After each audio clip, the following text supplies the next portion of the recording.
Today I'm just a fruitcake. I'm a mess. Getting a call from the psychiatrist and she's like,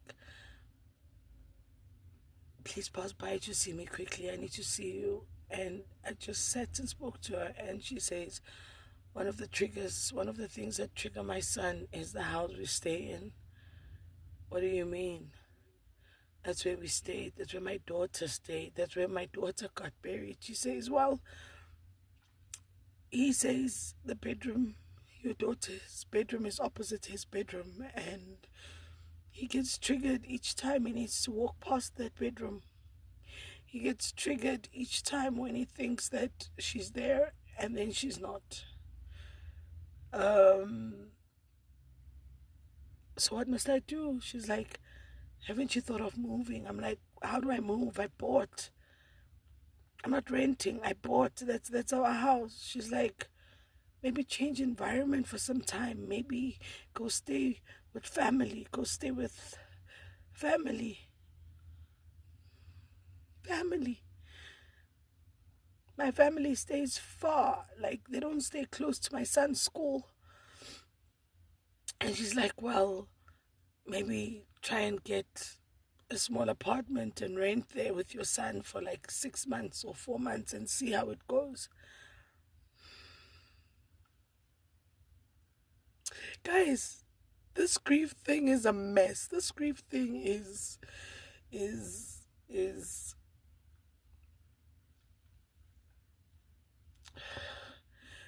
grief thing is I don't know what to say about it, but it hurts, and it hurts me knowing that it's hurting my son that bad. So what do you do when you don't know what to do?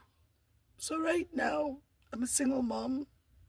I have to literally, I said to the psychiatrist, look, I'm not going to make, I just need time. I need time to just sit, think about things and everything. And she's like, that's what's triggering your son. That's what's making him have headaches. That's what's making him vomit. That's what's making him go through moments where he just shuts himself in his room and doesn't want to talk to anybody. Guys, today's bad.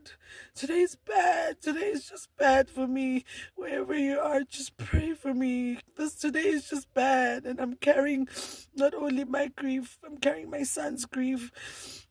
And I'm thankful to the psychiatrist. I'm thankful to the psychologist. I'm thankful to uh, my family. Thank you. Thank you for standing and being there with me. And for those who left because they felt I was too much, they felt that my grief was too loud. They felt I was rude, I was moody, I was whatever during my daughter's funeral and even after. God bless you. Until you lose a child one day, maybe you'll understand that sometimes I couldn't have controlled my emotions during the time of my daughter's death. And those who still write me messages and tell me how evil I am or how much they don't like me, well, guess what? My son has access to my phone. And my son has access to reading my messages. And my son was telling the psychiatrist today that he's aware of this aunt and this aunt who's written such things to his mom. And I was shocked. And he's like, this aunt doesn't like you. This aunt says this to you and this and this and this. Because my son has access to my phone. He knows all my PIN codes because should anything happen to me, he should be able to know who to call. And has access to my phone. And my son has access to reading my messages. And my son was telling the psychiatrist today that he's aware of this aunt and this aunt who's written such things to his mom. And I was shocked. And he's like, this aunt doesn't like you. This aunt says this to you and this and this and this. Because my son has access to my phone. He knows all my PIN codes because should anything happen to me, he should be able to know who to call and what to do. So thank you.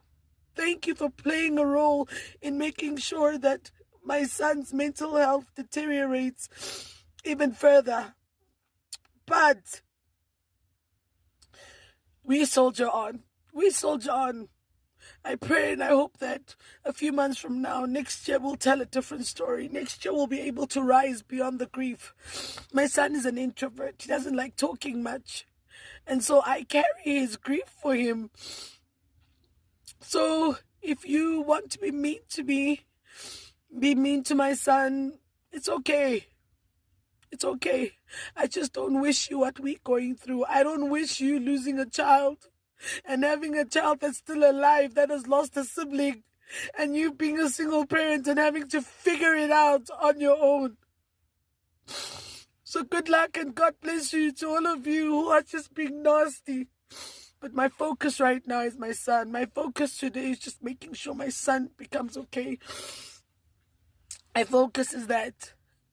Can you imagine I'm on my way to a meeting and I'm such a fruitcake, but I know God will give me strength because my God is just faithful like that. Beyond the midst of it all, He just gives me strength. Beyond the midst of it all, when they think I am down, God just pulls me up and I'm able to stand and just be there to speak my truth. So when you see me on TV and when you see me in makeup, don't envy. Don't envy the life and say, oh, I wish I was her. Behind the scenes, I'm going through hell. I'm a grieving mother. I've lost a daughter at the age of 10 who died from a ruptured brain aneurysm. And that is why each time my son has headaches, I freak out because I think, oh my God, before my daughter died, the last few words she said was, Mommy, I've got a headache. My head is about to explode. So when my son says, Mommy, I've got migraines, I freak out.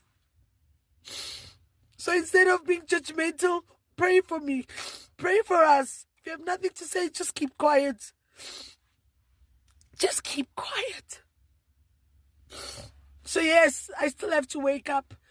Get up, put on makeup, do my job, work, because who's going to pay my bills? You're not going to pay my bills. I have to work for my son. He's the only one I have. He's the only child I have lived on earth.